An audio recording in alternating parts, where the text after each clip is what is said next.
How can you evaluate a real estate investment in 60 seconds flat? What's the difference between the cap rate and cash-on-cash return?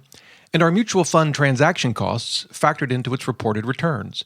We'll answer these questions and more on this, the 88th episode of the DoughRoller podcast. Welcome to the DoughRoller podcast, where the best thing money can buy is financial freedom.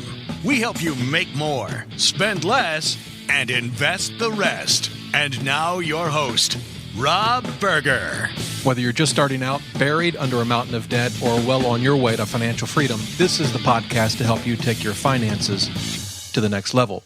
Hey everybody, this podcast is sponsored by Betterment, the most preferred automated investing service.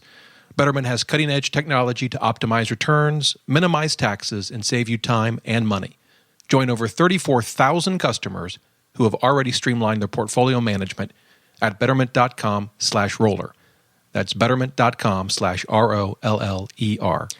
Well, good morning, everybody. It's a bright Monday morning, sun shining. I got my cup of coffee with me, and I'm going to be talking about a topic that's near and dear to my heart, real estate investing. I've had a number of folks email in questions about this topic. I talked about sort of my history of real estate investing a bit, but we're gonna really get down into the details today with a very specific example, all geared towards how you can evaluate a real estate investment and whether it's a good or bad deal. I've already kind of walked through my experience buying HUD foreclosures. You can check that out at podcast 79, DoughRoller.net/podcast 79. This one's going to be a little different. This one's really about how you can evaluate whether a potential real estate deal is worth your time or not, whether it is a good investment. It's actually, at the surface, it's a pretty easy evaluation. The math is easy, for sure. It's the inputs, it's the data you need to get right. That's actually the tricky part. Before we get to that, though, want to answer a question sent in by a listener named Charles, and it's a great question. He says, he wrote in, he said, let me try it again. He said, quick question. I get that the tax inefficiencies at least aren't covered at all in any kind of numbers reported by the mutual fund. Sales charges also wouldn't be reflected anywhere, which I'm going to be looking into. Wouldn't the transaction fees that the fund pays be reflected in a lower return rate, though? So that's Charles' question. Let me first put this into a little bit of context. So I had recorded a podcast on where you might consider investing if you've maxed out your 401k and you've maxed out your IRA. What are your options? And that was in podcast 84, DoughRoller.net/podcast 84. And we talked. One of the things I talked about in that podcast was how you can evaluate how efficient a mutual fund or ETF is when it comes to taxes. So if you're investing in mutual funds or ETFs in a taxable account, you might want to check out DoughRoller podcast 84. Actually, it's a topic that I'll probably spend more time on in future podcasts because that was only one aspect of that podcast. We looked at other things in that podcast, like investing in an annuity, for example, or a health savings account. But I think the taxes as it relates to investing, are extremely important and worth probably multiple episodes. But that's, I think, where Charles' question comes from, that podcast 84. And the fact with sales charges, they're reported, of course. If you have to pay a front load fee, there are mutual funds that you pay about sort of the industry standard 5.75% right off the top. And that information, of course, is disclosed, but it's not going to be reflected in the return numbers. Although Morningstar will show you that information if you want. They'll show you the before and after sales charge return numbers. It gets a little complicated, though, if you think about it, because you're paying that sale. Let's say you invest, let's pick a number, $100,000 in a mutual fund. You pay $5,750. In sales charges, that leaves you an investment of what, $94,250, I think, if I've got my math right on this early Monday morning. And then, so how does that affect your return? Well, it depends how long you keep the money in the mutual fund. If you keep it in the mutual fund for 40 years, frankly, long term, it's not going to have a huge impact. Now, of course, I'd just as soon keep my money. Thank you very much, but it's going to impact your return differently than if you keep it in the fund for 4 months. So that gets a little complicated, but Morningstar has that information. But then what about transaction fees? Because mutual funds buy and sell securities all the time, and they have to pay to do that. It's not free. And you might say, well, wait a minute, aren't those reflected in the expense ratio that gets reported? No, they're not. And for a very simple reason, it may seem odd at first, like why wouldn't they include those in the expense ratio? But when you think about it, the expense ratio they publish and know ahead of time, right? It's really impossible to predict exactly what your transaction fees are going to be in advance. Certainly, if a fund's been around long enough, they may be able to take a good guesstimate based on history, but they're not going to know what their actual transaction fees are until they've actually incurred them throughout the year. So they're not actually incorporated in the expense ratio, but they are deducted from the returns that you see reported. Whether it's from the fund itself or from a site like Morningstar, the reported returns are net of fees, including transaction fees. Now, I thought I'd take this one step further for you crazy people out there that just want to roll up your sleeves and really get into the nuts and bolts of a mutual fund. You can actually find out. Of course, this is after the fact, right? Because they're not going to know in advance. But you can look and say now, you could look at what a fund actually paid in transaction fees in 2013. They do have to keep track of it, and they do have to report it. And there is a very lengthy document. You'll read it, and you'll think only a lawyer could come up with this kind of nonsense. And it's called a Statement of Additional Information. Actually, it has a very nice, easy-to-understand name to it, Statement of Additional Information. It sounds very easy to get through, except when you open one up and it's 100 pages long. And I did that. I thought, well, let me open one up, and I found one for a American Mutual Fund, which is not one that I invest in. Most of their funds have load fees and stuff, and I'm just not going to do that. But I just picked them as an example. One thing you'll find if you actually decide to do this and look up your fund's statement of additional information, you will find that there's usually the statement of additional information often covers more than one mutual fund, but they group them together in some logical way. So, for example, I pulled up one for Vanguard, and they have it's called Part B of their filing, but they had their statement of additional information that I'm looking at. This particular one covered Vanguard fixed income securities funds, which is a number of funds. They're all bond funds, so that includes this statement of additional information kind of lumps together their short-term Treasury fund, their short-term federal fund, their short-term investment grade fund, their high-yield corporate fund. So it's not a one-to-one relationship statement of additional information to one mutual fund. But with that sort of caveat, you can dive into the details of this document and find out in dollars what they spent in transaction fees. So back to our friend American Mutual Fund, on page 37 of this document, you will find the following statement. Brokerage commissions paid on portfolio transactions for the fiscal years ended October 31, 2013, 2012, and 2011 amounted to $6,418,000, $6,463,000, and $5,859,000 respectively. There you go. Now, you might say, well, that doesn't really help me. Can they put it into like a percentage? Well, you can, right? You can just figure out what their the value of the fund was, how much money was invested, the assets that they managed in each of those given years. I guess in theory, you could try to calculate an average asset value since it's going to change over the course of a year, but I don't think anyone wants to do that. So you could just maybe take their end-of-year assets under management, use that number, take the commissions for that year, and figure out what the percent was. Do you have to do this? No. Is there an easier way? Well, you can just look at turnover. Turnover is the ratio of if you think about turnover, it was 100%. It basically meant throughout the course of the year they sold every security they had and bought something new. For most efficiently run funds, you're going to have turnovers that are 10, 20, 30%, something like that, meaning they're not turning over every security they own, only a relatively small a percentage of them. And so if they're not turning over, buying and selling a lot of their securities, then presumably their transaction fees are going to be less. I've also talked about the Morningstar tools in the past that you can use. Like I said, I'm going to dedicate more shows to just the taxes as it relates to these investments. But I thought since Charles asked that question, I would just throw that out at you if you're just dying to read a really boring, complex document. You can check out the statement of additional information, or just pull it up and find the brokerage commissions. Just do a quick search on brokerage commissions. I don't know if they all use the exact terminology. That would be nice. Let's see. Well, they might. So you could maybe just search for brokerage commissions. I'm looking at the Vanguard one now to see if I can find a number.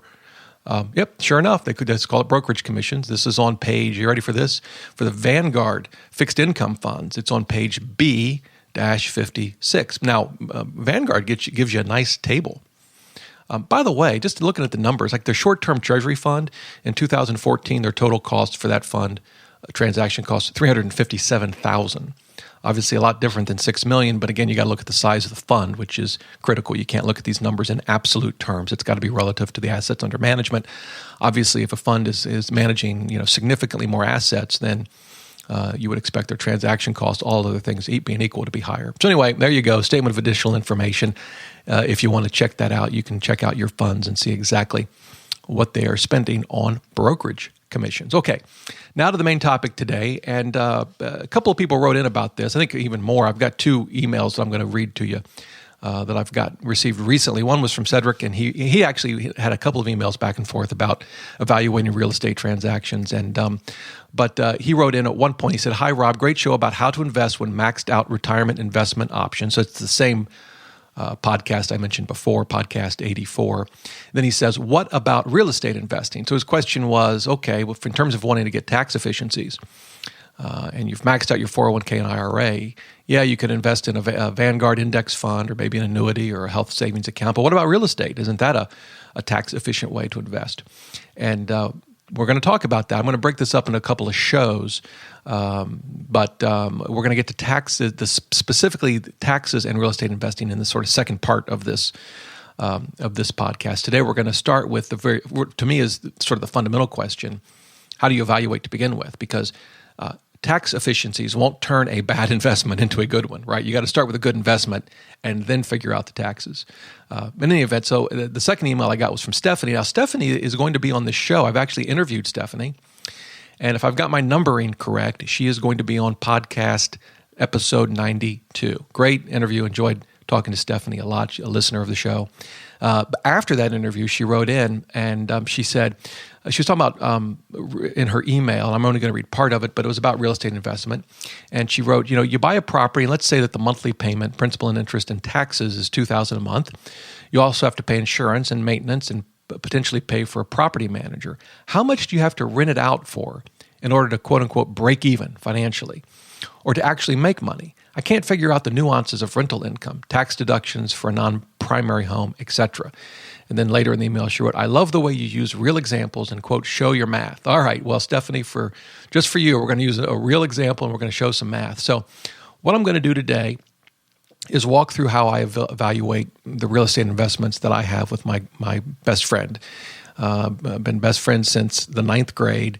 And he actually went to law school. He's no longer practicing law, but he's invested in real estate. His father's in real estate. Has been a real estate broker for decades.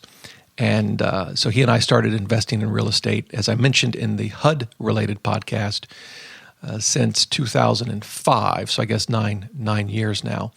And so what I thought I would do is use one of our properties. And I'm going to give you all of the numbers and how we think through this. And how we analyze it. I'm going to go through 3 key ratios. I'll tell you up front, we really only use one of them. But I'm going to go through 3 because the other 2, you'll hear a lot about them. And there are potentially valid ways to evaluate a real estate investment. But as you start to read and research, you're going to see references to this. So you need to know what it is, the advantages and disadvantages. So that's what we're going to walk through. Before I get to that, though, I want to just real quickly kind of give you my sort of key principles of real estate investing, how I think about it generally. And the first is, it's all about cash flow, not price appreciation. That's how I think about my real estate investments. Yes, I hope and expect the properties that we buy to go up in value, but I never want to put myself in a position where that increase in the price of the property is required in order to make this a good deal. Think of it another way. And this is sort of my second key principle of real estate investing. I evaluate a property assuming I'm going to keep it forever. Now, of course, this doesn't apply if you're flipping properties. But what if I just buy this single-family home and I want to rent it for the next 40 years? Will it be a good investment? And maybe I don't ever want to sell it. Maybe eventually I want to, when I pass away, I want to just give it to my children or give it to a charity or whatever. That's how I think about real estate investing. And so cash flow is critical. I've talked to a lot of people who say, yeah, I don't mind. The rent doesn't quite cover the mortgage. So I'm paying a couple $100 a month above the rent for mortgage and the mortgage payment. And to me, that's just not a good investment. Now, can it work out? Sure, it can. Just like an investment in gold can work out if you time it right. But I'm focused on cash flow. And, just a quick story on that. We bought in 2005, our first two properties, and then we bought another one, I want to say in 2006, and then one in 2007. And as you know, the bottom fell out of the housing market, I guess towards the end of 2007, into 2008, 2009, 2010. I mean, it was really a very, as you all know, a very long, painful housing bear market. For us, it didn't matter. Yes, we don't, all things being equal, I'd prefer the value of our real estate to go up. But we had tenants in the properties. They were paying the same rent they'd paid before. It was covering our expenses plus a positive cash flow.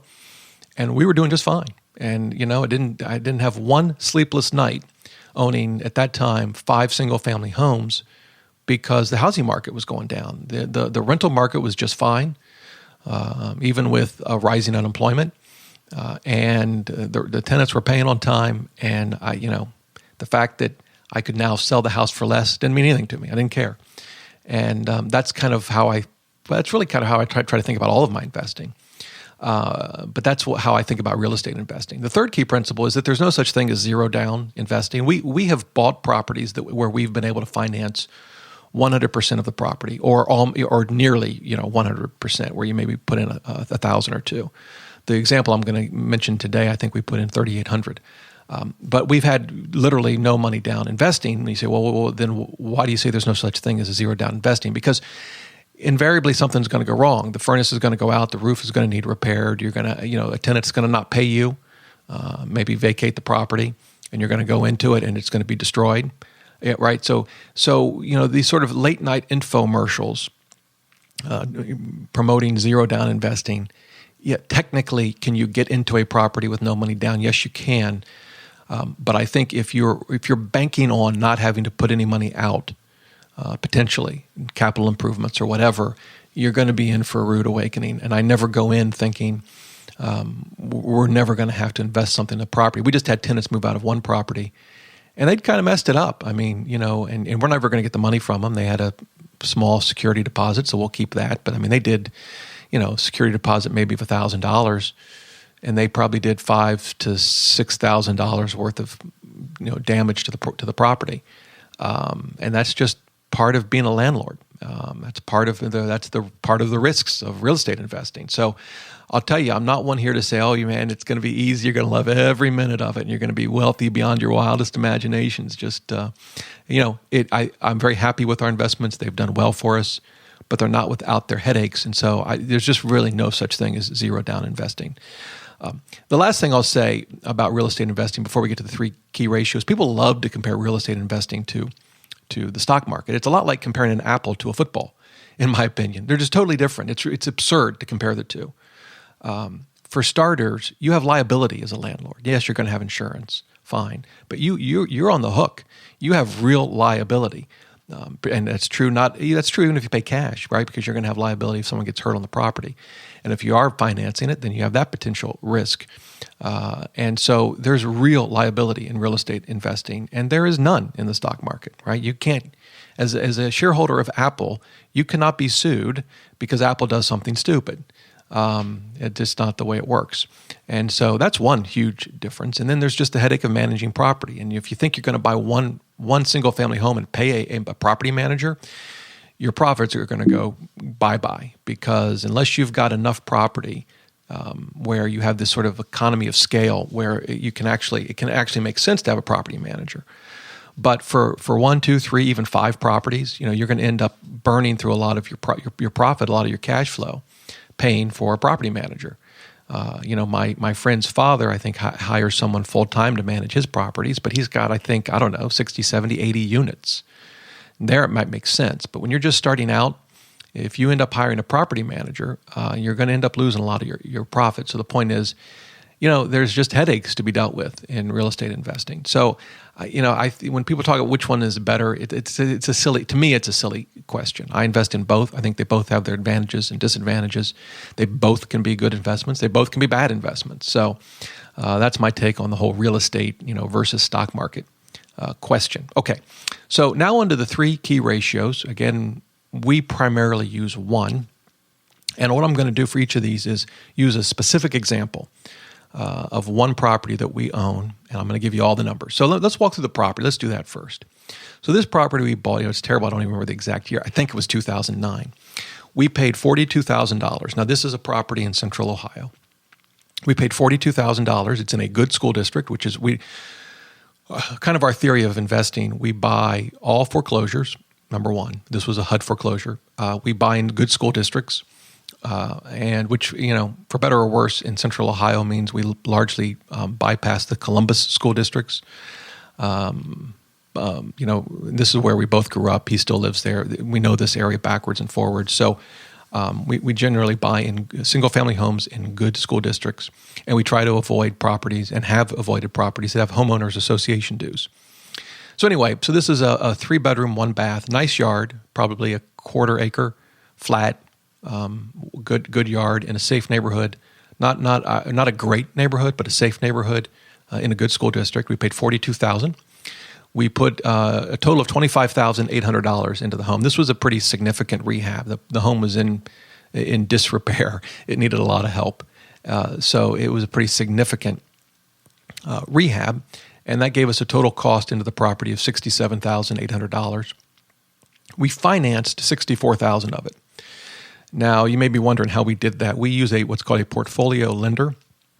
What that means is it's a bank that's going to hold the mortgage. They're not going to sell it into the secondary market. They're going to hold it in their own portfolio of loans, and that's why they're sometimes referred to as a portfolio lender.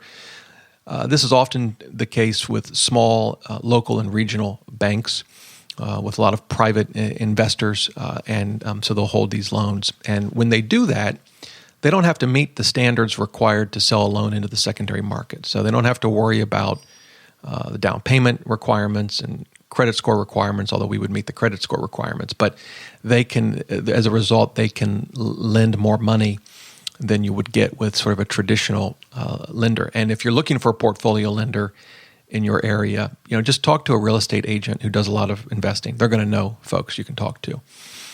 So anyway, our total cash invested was $3,800. The rent on this property, we actually got a higher rent the first year, but that I think was a bit of a fluke. Our current rent, and what I think is a market rent, is $895. As I mentioned, no homeowners association fees. And in terms of financing, our payment is $403. Our taxes are $156. Our insurance is $33. That's all monthly. We assume repair costs of $66 a month, which is basically the fair market value of the home divided by 12 times 1%. I think that's a fine way to do it. I'd probably just round it up to $100 if it were me, but this is what we keep on our spreadsheet, and it's actually turned out to be a fairly reasonable estimate. And then for vacancy, we just take the rent, $895 divided by 12. So in other words, we assume we'll lose a month of rent every year. Again, you could, just take 10% of your rent, be a little more conservative. But in any event, that comes out to $74.55. I will say this, when you're thinking about a real estate investment, you've got to include an allowance for vacancy and repairs. Repairs sort of is probably obvious to everyone. Frankly, vacancy is the single biggest expense because you think about when someone moves out, you're going to lose rent for the time it takes you to re-rent the property. That could be 1 month, it could be 3 months. You're going to have advertising costs to rent it, and you're always going to have some kind of repair to the home, even if it's just repainting and cosmetic stuff. And so we really stress long-term leases, at least 2 years. In fact, really for now, when we rent a property, we won't rent it out for a year. We'll require a minimum of a 2-year lease. And now on the plus side for the tenant, we don't typically increase the rent. We lock it in for them. So there's no rent increase, and they like that. And we had no problem renting properties for 2 and 3 years.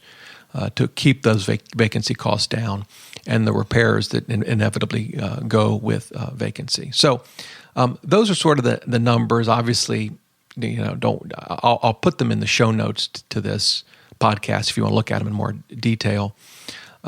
So those are the basic numbers. We're going to do a few calculations with them, but let's now hit the three key ratios. The first one is really the one that we use. It's the rent ratio, or I call it the 1% formula. So when we're evaluating a property, we'll take what we think we can get for the monthly rent. Now, this requires us to know the area where we're buying, which we do. So, if you're not that familiar with where you may be investing in real estate, you really need to spend some time, talk to some people that are experienced in that area to get an idea of the monthly rent. But we'll estimate what we think the monthly rent is, and we normally hit it right on the we're pretty good at doing that now. Divided by our total costs. And we want at least 1%. If you do research on this, you'll see a lot of people say, I want 2%. Obviously, the higher the percent, the better. What we've found in the kinds of homes we're buying, you can't get 2%. What I find is if you're getting 2%, you're typically, not always, but as a general rule, you're investing in areas that perhaps aren't quite as nice. You're investing in older properties. You might be investing in multi-unit properties. Obviously, where you're investing in the country is a huge factor too. I could not get 1% of monthly rent divided by total cost. I couldn't hit 1% in Northern Virginia. I was talking to a good friend of mine who, as a realtor, has started to invest, and he says he's getting about 0.67%. Now, for me, I just wouldn't do that investment, which is one of the reasons I just don't invest in Northern Virginia. So we want to see at least 1%. Our projected monthly rent divided by our total cost. Total cost, again, is including what we pay for the property and all the rehab. Everything to get it rent ready, total cost. So in this case, this home that I've described to you, again, our monthly rent is $895. We put in total cost of $67,800. And so that gives us a rent ratio of 1.32%, which for us is really good. That will result in a good investment. And that tends to be where we are. Not all our properties are quite that high. They're all over 1%. But 1.32% for us is pretty good. So and basically, we can stop there. When we're evaluating a property, in terms of the numbers, if we know that we can hit 1.32%, as in this example, we know that the numbers will work. We do look at other things, as I mentioned. We're only going to look at homes in certain school districts. There are certain aspects of homes that we know will help us rent it. Things that I didn't think of when we first started investing, like whether the backyard is fenced or not. That's a big selling point. We're renting single-family homes, so most of the tenants, not all of them, but most of them have children. They may have a pet. And so a fenced-in backyard, I didn't really give that much thought when I was first looking at these properties back in 2005. But it's quite clear that a fenced-in yard in our area, it may not apply to every area, is a big deal. Basements are a big deal. This particular house doesn't have one, but basements are a big deal. People like basements in Central Ohio. And so that's another thing we look at. But, we're looking at things. The point is we're not just looking at the numbers. A lot of these things drive the numbers, but we're looking at things beyond just the numbers. But when we see a property that hits 1% or more, we know at least it's worth further consideration. And that's the big formula we look at. Now, again, depends where you're going to be buying property. If you're looking in the West, California area, New York City, Washington, D.C., you're not going to hit this 1% number. And for me, I just wouldn't invest in single-family properties. People do, and in the long term, can you do okay? Sure. But that's my approach. Again, it kind of goes back to my thinking on cash flow. Now, the thing is, too, if you're not hitting 1%, in order to cash flow, you're probably going to have to put more money down on the property. And that's what my friend does that invests here in Northern Virginia. He only hits about 0.67 on his rent ratio, but he puts 20% down on the property. And that enables him to cash flow. But, your overall returns are going to be a little less. You're going to be counting on appreciation, which may work out for him. And that's great. I hope it does. That's just not how I think through my real estate investing. So that's the what I call the rent ratio. Now, the other two we don't typically calculate, but as I mentioned, a lot of people do, and I think they can be helpful. So I want to go through these. The first is called the cap rate or capitalization rate. What you do is you just take the annual net income, excluding financing. So ignore the principal and interest. It's just assume you paid cash for the property. What your annual net income is divided by total cost. That gets you your cap rate. So in the example that I ran through, if we ignore the principal and interest, but factor in all of our other costs, taxes, insurance, repairs, vacancy, and we figure out what our net income will be, that is our total rent minus these expenses for the year, it would come out to $6,778.44. Divide that by the total cost of $67,800, get you a cap rate of 10%. Now, a couple things about that. First of all, is that good or bad? Well, a cap rate of 10% is good. What I've seen and read is you want at least a 6% cap rate or better. For me, I'm more like 8 to 10% I'm happy with. Like I said, we don't rely on this number a lot. We know that if we hit the right rent ratio, we'll be fine. So we don't typically calculate a cap rate, but if I were going to, I think the properties that we own would be more of an 8 to 10% cap rate. You can find some situations where you'll have a cap rate of 15%. That's, quite high. Again, kind of like the higher rent ratios, as you get into higher cap rates, I think what you're probably going to find is you're dealing with older homes, iffy neighborhoods, iffy school districts, maybe a bigger rehab project, possibly multi-unit properties, which tend to generate higher cash flows.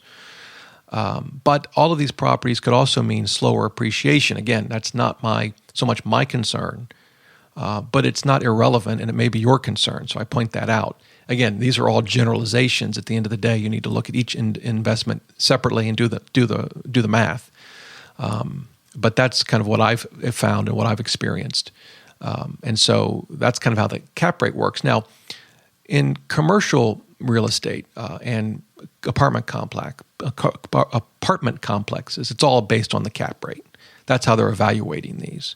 And if you look at websites that advertise commercial property and apartments, they're going to tell you what the cap rate is. That's what people are always asking and using to evaluate those types of properties. Two things there. One, it's perfectly fine to apply it to a single-family home. It'll help you compare one home to the next. I think that's perfectly fine. You won't see the homes advertised with cap rates, but I think it's perfectly fine to calculate them. But the other thing is, if you are looking at apartment buildings and commercial property, and maybe this goes without saying, don't take the advertised cap rates at face value. You need to dig in, look at the numbers, question them, look at any assumptions, and calculate your own cap rate. Don't just take what they've given you at face value. Really, really, really important. So that's the second ratio, I guess, that you can use to evaluate a rental property. The third one that you'll hear a lot about is the cash-on-cash return. And basically what this does is it's similar to the cap rate, but it factors in the cost of financing. So what you do is you take your total pre-tax cash flow. So in other words, you take your rent minus everything you're paying out of pocket, including the principal and interest on any mortgage, and you divide it by, in this case, your total cash invested. So how would that look like? What would that look like in the property that I'm using here in our example? Well, our rent's $895. Our total cash out of pocket every month, including the mortgage, is $733.82. Multiply that by 12, and you divide by our total cash invested, $3,800, gets us a cash-on-cash return of 50.9%.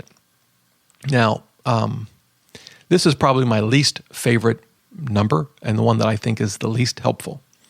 And here's why. 50.9% seems fantastic, and I guess it is, except that the reason the number is so high is because we put so little cash into the property. In other words, we're highly, highly leveraged. Imagine if we'd put no cash into the property, then you couldn't even calculate the cash-on-cash return. But, with high leverage comes high risk. Now, in our case, we don't have a lot of risk. You say, well, why is that? Well, because we could pay off this property if we had to. He and I could put the cash in to just pay it off. So it's not as if, we're counting on the rent every month in order to pay the mortgage. We could handle the mortgage without the rent forever. So in that sense, the fact that it's highly leveraged doesn't matter. But if you're just starting out, maybe you don't have a lot of money in the bank. Being highly leveraged could be, very, very risky. And you ought not look at the cash-on-cash return and take any comfort from it as, oh, that's okay, I can handle the risk. Look at my cash-on-cash return. It's 50.9%. No. So I kind of find this is my least favorite, but it gets talked about a lot in real estate investing circles. I will say this: while I never calculate the cash on cash return percentage. I absolutely do look at the cash flow. So I will look in this case at the fact that I think I can get $895 for the property. My expenses are going to come in at $733, including an allowance for vacancy and repairs, and that leaves us about $160 a month in cash flow. That number is important to me. I just don't translate it into a percentage based on how much cash we've invested into the property. But I do want to see that cash flow on each property when we buy it. And then obviously the hope is over time that number will go up, right? As you can raise the rents. I mean, certainly costs will go up, taxes go up, insurance goes up, but hopefully the rent will go up in absolute dollars more than the expenses. And in fact, we're renting a property now, the one that I said had $5,000 to $7,000 in repairs required. We were charging $1,295. We put it up for rent at $1,395, which I think even that was a good deal. And first day, 2 applications, we'll rent to one of them. And so there you go. There's a $100 increase in cash flow. So over time, you hope that rents go up, right? But when you're evaluating a property for the first time to consider buying it, while I don't use a cash-on-cash return as a percentage, I absolutely do look at pre-tax cash flow. And I think that's a very important consideration. I'm never going to buy a property that doesn't cash flow. Just won't do it. And that's one of the reasons I invest in Central Ohio, because it's generally pretty straightforward to get a good property in a decent neighborhood, good school district where you can cash flow, where your rent minus expenses still leaves you with some money in the bank. And so there you go. Those are sort of the 3 formulas, the way I look at evaluating a real estate investment. As I said, the rent ratio is kind of my primary one. I'm looking for at least 1%. Most of our properties are more probably at 1.25. The one I mentioned today was at 1.32%. You can also calculate the cap rate. Again, this one was 10%. I look for like 8 to 10%. Some will say you can go as low as 6%. But again, I'm more comfortable a bit higher than that. Again, I focus on rent ratio, but if I were going to look at cap rate, I'd be looking at 8 to 10%. And these, again, for single-family properties. If you're going to look at an apartment building, the analysis is totally different. You're going to end up, hopefully, with higher cash flow on an apartment building. And then lastly, cash-on-cash return. You can calculate it into a percentage if you want. That's what people do. When people do, by the way, calculate it into a percentage, I hear people say, I want at least 15 to 25%. That's kind of the range that I hear. But again, you can fudge that number so much by how much cash you put into it that it's just not that meaningful to me. But I'm definitely looking at pre-tax cash flow. I definitely want to see cash flow that's positive. And so I'm definitely looking at that. Kind of as a wrap up, one thing, as you're looking at a property, there are some assumptions you've got to make, right? You should know what the taxes are. You should know what the insurance is, but you're going to have to make a good guess on the rent. And you're going to have to make a reasonable estimate of the rehab costs, right? We haven't talked much about that in this episode. That's where it's good to partner with someone who knows what they're doing. I mean, just to give you an example, my friend Mike and I, when we were looking at properties, when we were just starting out, and I was scared to death, by the way, absolutely scared to death to invest in real estate, which he and his father both found very amusing. But his dad would take us out and we'd go look at properties. And it's, he'd been doing this for 40 years. He's a lot of property. And it was just amazing. We'd drive down some street in a community, and he'd, oh yeah, I've sold that house there on the left. We'd go a couple more. Oh yeah, on this one on the right, I've sold that twice. Oh, this one over here, you couldn't believe what that basement looked like. It was disgusting. This, that, and the other thing. He's just been doing it for so long, and he can walk in, and my friend Mike is this way too, from his experience. But they can walk into a property and walk through it and get really. They're not perfect. You're never going to get this right 100% of the time. But they can walk through a property and with a high degree of confidence tell you exactly what's going to need to be repaired and how much it's going to cost. Yeah, there are surprises. You can't always avoid surprises. For one thing, you can't tear out all the walls while you're evaluating a property that you haven't bought yet, so you never know what's going to be behind those walls. But they can get the rehab costs down to a really good, solid estimate, and you need that. And if you're beginning, you're just starting out, you just need to spend the time to find an agent or other real estate investor who you can just learn from, who has a lot of experience with this. It is going to make all the difference in the world. I cannot stress that enough, because all these formulas, all these fancy formulas, well, they're not that fancy, but all these formulas are meaningless. Garbage in, garbage out. If you don't get the numbers right to begin with that you put into these formulas, the results you're going to get are not only are they not going to be of any value, they're going to be worse. They're going to lead you down the path of what could end up being a very poor investment. So, the rental income, that's not too hard to figure out. Although, again, getting people with experience can help. But boy, the rehab costs, you really want to partner with someone, whether it's a real estate agent or an investor who he or she, they know what they're doing. They've got a lot of experience. Extremely helpful. I cannot overstate the importance of that. Really, really critical. Okay, well, there you go. Those are sort of a few different ways to evaluate a real estate investment. As I said, I use the 1% formula. Some people focus on 2%. I've just never been able to hit that where we invest, and the type of properties we invest in. But that kind of gives you a walkthrough of how I look at it. So far, it's worked out great for us. And, hey, everyone, particularly real estate investors, it's an opinionated group. So if you invest in real estate and you have a different way to evaluate this, shoot me an email. I'd love to hear from you how you evaluate your real estate investments. And maybe you're investing and you do hit 1.5% or 2% on a rent ratio. I'd love to hear that, where you invest, how you do it, how it's worked out for you. So if you have any of those stories, shoot me an email, dr@DoughRoller.net. And by the way, I'm having more and more listeners on the show. So if you're an experienced real estate investor and want to share your secrets and your experience, would love to have you on the show. Just shoot me an email, dr@DoughRoller.net. Would love to chat with you. Well, there you go. Hope you have a great day. Remember, until next time, the best thing money can buy is financial freedom.